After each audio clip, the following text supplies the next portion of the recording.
আকাশ জুড়ে ঘন কালো মেঘ, তার মাঝখান দিয়ে সূর্যের সোনালী আলো পদ্মা নদীর বুকে ছড়িয়ে পড়েছে।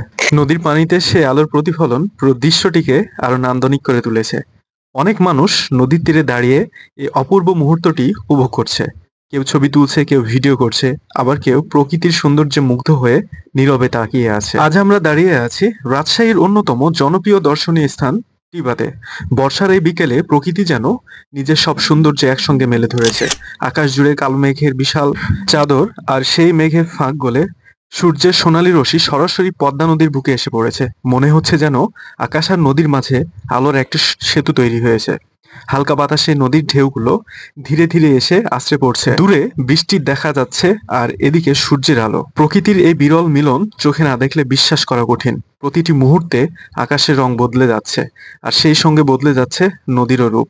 চারপাশে মানুষের ভিড় থাকলেও এখানে এক ধরনের প্রশান্তি কাজ করে। পরিবার, বন্ধু কিংবা প্রিয় মানুষকে নিয়ে সবাই এই সুন্দর মুহূর্তগুলো উপভোগ করছে।